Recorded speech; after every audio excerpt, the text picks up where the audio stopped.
अब्दुल कादिर पटेल साहब। बहुत शुक्रिया सर। कोशिश करूंगा कि सर मैं ऐसी कोई बात ना दोहराऊं जो हमारे ऑनरेबल प्राइम मिनिस्टर साहब ने की। सर ये परसों एक दिलखराश अंदोनाक वाक़े की जैसे ही ख़बर मिली, आप यकीन जानिए कि अल्लाह जानता है उससे एक रोज़ पहले असर की नमाज पे हम साथ थे। अक्सर वो हमारे इमाम रहते थे, हम उनके मुक्तदी। तो बड़ी बड़ी तकलीफ़ देने वाली और ख़बरें ज़िंदगी में सुनते आए हैं, अल्लाह सबको बचाए, लेकिन वाकई एक मिनट के लिए अंधेरा सा छा गया और समझ में नहीं आता था कि एक ऐसे शख्स की महरूमी को किस तरह से अल्फाजों की शक्ल दी जाए, जो एक दोस्त भी, जो एक साथी भी गुज़िश्ता 5 साल से, चाहे वो बेंचेस हों या ये बेंचेस हों, एक साफ गो, पुरईसार, सादा और बहादुर साथी। बहुत कम लोग ऐसे आपको मिलते हैं जिनकी सिफात बयान करते हुए शायद आपके अल्फाज आपका साथ छोड़ते जाते हैं। तकाज़ा तो ये है कि सबसे पहले हम उनके लवाहिकीन अहल खाना से ताज़ियत का इज़हार करें और फिर उस जय्यद आलिम से महरूम होने पर उनकी जमात को भी हम अपनी हमदर्दी का एहसास दिलाएं कि जी मुफ्ती साहब सिर्फ आपका असासा, आपका कीमती सरमाया नहीं, बल्कि हम सब के कीमती सरमाया थे। मुफ्ती साहब से कैबिनेट हो या निजी तौर पर, अगर हम कैबिनेट से बाहर असेंबली में 4 साल तो वहाँ गुजर गए, बड़ा करीबी ताल्लुक़ रहा। मैं समझता हूँ सर कि जो हज का जिक्र प्राइम मिनिस्टर साहब ने किया, तो मेरे कुछ जानने वाले रिश्तेदार जब ये ख़बर आई तो मेरे साथ तशरीफ़ फरमा थे। तो जैसे ये ख़बर मैंने उनको सुनाई तो उनका मुफ्ती साहब से वो ताल्लुक़ नहीं था बखुदा जो हमारा था या मेरा है या सेवान का या पार्लियामेंट या कैबिनेट का। तो वहाँ बैठे मेरे एक जानने वाले शख्स ने उस तरह का इज़हार किया कि जिस तरह के उनका कोई सगा भाई या दोस्त। उसने कहा यार इन्होंने तो हमारी खुद खिदमत की पिछले साल हज पे। वो आम आदमियों के दरमियान बतौर वजीर नहीं बल्कि खिदमतगार उस हज में घूमते रहे। हर एक की मिजाज पुरसी, कोई ज़रूरत, कोई तकलीफ वो खुद मालूम करते रहे। वो आम हाजियों में गुले मिले रहे और जो लोग बड़ा महंगा और वीआईपी हज करते हैं उन पर वो पाकिस्तानियों का आम हज जो है वो ज्यादा बेहतर साबित करके दिखाया। और उन्होंने ये बताया कि इंसान कोशिश करे तो सब कुछ जायज। बात की प्राइम मिनिस्टर साहब ने, मैं नहीं कहना चाहता था, लेकिन चूंकि हमारे लीडर ऑफ हाउस हैं उन्होंने उस बात की अभी जिक्र किया कि मुफ्ती साहब बड़े सादा इंसान थे और साफ गो भी थे। और किसी हद तक मैं अपनी जाती तौर पे कहूंगा हमारी भी हिमायत थी उनको। सर बात ये थी कि मुफ्ती साहब, जब असल बात की तरफ मैं आना चाहूंगा कि सर हमने कोशिश की, वाकई इस वक्त पाकिस्तान में महंगाई है और किस लिए क्यों है सब जानते हैं। हम फायर फाइटिंग कर रहे हैं और करते रहेंगे, उसका जिक्र ऑनरेबल प्राइम मिनिस्टर ने भी किया। लेकिन सर मैं कभी भी इस हक में नहीं रहता, ठीक है मैं अपने आप को सिंगल आउट कर रहा हूं, कि अगर आप उसकी 2011 की लैंड क्रूजर लेके आप उसको 13 सीसी जो गाड़ी दे रहे हैं, वो जो चिपक गई उसके साथ,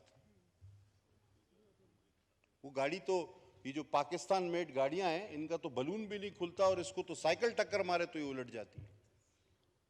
तो ये जो आपने 2011 की लैंड क्रूजर लेके सबसे ऑस्टेरिटी ये खड़ी कर दी है, तो ये खड़े खड़े खराब होती रहे और ये वजीर इस तरह मरते रहे। एक अगर उसके पीछे स्क्वाड होता तो इसको इज्जत से अस्पताल तो ले जाता। उसको थ्रेट भी थे, सबको हैं। हमने कोई हम वो नहीं जो तालिबान को पनाह दे रहे, हमें तो थ्रेट होंगे।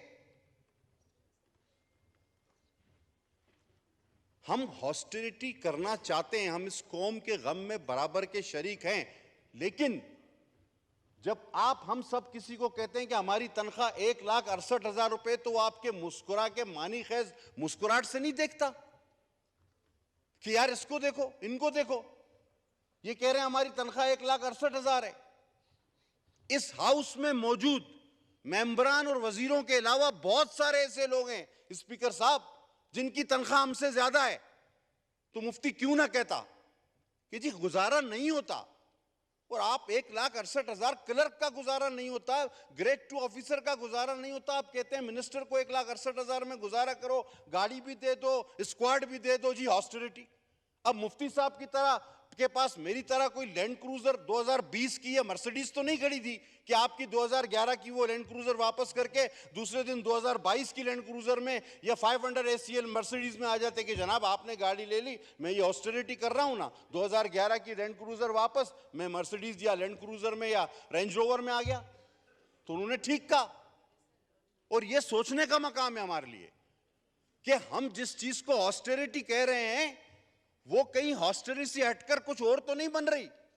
अभी हम जब एयरपोर्ट पे आ रहे थे, बीबी शाजिया मरी मेरे साथ, आबिद भैयो मेरे साथ, हम 12 बजे की फ्लाइट हमारी कैंसिल, 1 बजे की फ्लाइट से हम आ रहे थे, तो अचानक हम तीनों परेशान हो गए कि 25-30 आदमी आए, कोई इधर दौड़ रहा है, कोई उधर दौड़ रहा है। हमने कहा खुदा खैर करे क्या हो गया है।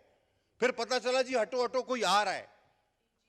तो हमने कहा कि अल्लाह खैर करे। तो मैंने जब देखा तो वो आरिफ अलवी भी नहीं था और मियां साहब तो यहां पे थे, मेरा सदर और वजीर आजम तो वो नहीं था। ये इतनी हड़बोंग किस लिए थी कि कुछ भी है जैसे तैसे हैं, अल्लाह ने वफाकी वजीर बनाया है, अवाम ने मुंतखब किया, धक्के पड़ रहे हैं, हटो ये वो। और उसके बाद जी कोई शख्स आए, तो मैं, बीबी शाजिया बैठी है और आबिद, हम कह रहे थे यार ये कौन है, हमारे मुल्क का सदर वजीर आजम तो नहीं है। तो मैंने समझा शायद श्रीलंका का है, इसने बोला नहीं इंडिया का है, पता नहीं कहाँ का है ये, लगता तो प्रोटोकॉल का सदर वजीर आजम से नहीं कम नहीं था। वो फिर हमें धक्के धुके उसको बिठाया गया। फिर हमने पूछा कि भाई ये साहब कौन है, डरते डरते हमने, उन्होंने कहा ये डीजी साहब है, ये डीजी साहब है, खुदा की कसम। तो डीजी ASF। मैंने बोला ये डीजी है, बोला मैंने कहा हमें धक्के क्यों मार रहे हो, बोला ये डीजी है भाई। अच्छा, फिर ये एयरपोर्ट पे अभी भी 10 मिनट पहले, आधा घंटा पे, अब जब हम एयरपोर्ट पे उतरे, हटो हटो हटो, भाई क्या हो गया। वो दौड़ते हुए सर 4, जैसे आपकी गाड़ी के ऊपर संदूक लगा हुआ है ना, AC 2 गाड़ियां और एंटीना लगे हुए, 5-6 गाड़ियां उसके अलावा आगे 3-4 आगे, हटो हटो। वो उसमें गाड़ी बिठा, ये टूटा टू। मैंने कहा यार खुदा बचाए, अभी क्या करे आदमी। वो मैं, शाजिया और आबिद, हम लोग परेशान हुए, एयरपोर्ट पे खड़े हुए डरे हुए कि यार ये चला जाए, अल्लाह करे कोई हम लोग को गोली वोली ना मार दे। तो ये क्या अभी, और हमारा वजीर बेचारा चौक में लावारिस, एक कांस्टेबल उसके साथ नहीं जो उसकी लाश को इज्जत से उठाता। वो जो वहां पे पुलिस वाले हैं, खुदा की कसम उन्होंने पॉली क्लिनिक में ये बयान दिया कि हमें तो पता ही नहीं था ये वजीर, हम तो रोड से उठा के लाए। आप क्या कर रहे हैं ऑस्टेरिटी के नाम पे। ये आपके जज 20-20, 18-18 लाख रुपए तनख्वाह ले रहे हैं, आपके आइन को तोड़ रहे हैं, आपके जर्नल गोल्फ खेल रहे हैं 50-50, 20-20 पता नहीं कितने लाख, और आप 1,60,000 और मुफ्ती रोड पे मरा हुआ पड़ा है, कोई उठाने वाला नहीं। पॉलिटिशियन बुरे हैं। अगर हम हकीकत का सामना नहीं कर सकते तो सच का सामना करना पड़ेगा हमें।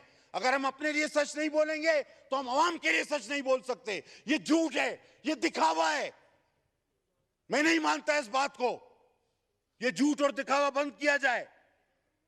जनाब वाला कितना सराहा गया आपको, हमने आवाम के साथ उनके दुख में शामिल होने की कोशिश तो की, करेंगे भी, लेकिन जनाब वाला ये कोई तरीका नहीं होता। खुदा के वास्ते मुफ्ती साहब का दुख हमारे लिए बहुत बड़ा है। अगर उनका दुख बहुत कुछ हमें सिखाता भी है, देखो इन ब्यूरोक्रेसी को, देखो इन जजों को, जर्नलों को, और फिर आप कितना भी बोलो 1,60,000 68,000 तनख्वाह है, लोग हंसते बोला इसको देखो। तो ऐसा ना करें, लोगों को प्रोटेक्ट करें। हम अवाम के गम में शरीक हैं, हम तो 24 घंटा अवाम की अब मुफ्ती साहब कहां जा रहे थे कोई पता है? वो अपने दफ्तर जा रहे थे आफ्टर तरावी। जिस तरह उन्होंने बताया कि हज के लिए वो 20-20, 18-18 घंटे काम करता था, वो रात को अपने दफ्तर जा रहा था। उसके लिए कोई तो सहूलत होती। इस इबादत गुजार दरवेश मनीष इंसान के लिए मेरी उनसे बड़ी कुर्बत थी, बड़ी बातें, और वो लोगों को कोई बात करनी होगी। मैं अक्सर उनसे कहता मुफ्ती साहब ये खाते हैं वो खाते हैं, क्या खैर खबर है? तो उनका एक जवाब होता था जो एक लफ्जों में मुझे आ रहा है कि अच्छी गुजर रही है, दिले खुद कफील से, लंगर से रोटी लेता हूं पानी सबील से। तो वो इस तरह के आदमी, लंगर से रोटी और पानी सबील से, और उनकी अच्छी भी गुजरती थी। खुदा ताला उनके दर्जात को बुलंद फरमाए, और यकीनन ऐसा साफ गो, हिम्मत वाला, इंतहाई ईमानदार, इबादत गुजार शख्स, यकीनन मेरा परवरदिगार उसके गुनाहों को माफ़ करे और उसके दर्जात को बुलंद से बुलंद फरमाए। मैं ताज़ियत करूँगा उसके घर वालों से, उनकी जमात से, और ये अपील करूँगा सर कि हमें हकीकत पसंद होना चाहिए, हमें दिखावा पसंद नहीं होना चाहिए। बहुत शुक्रिया सर।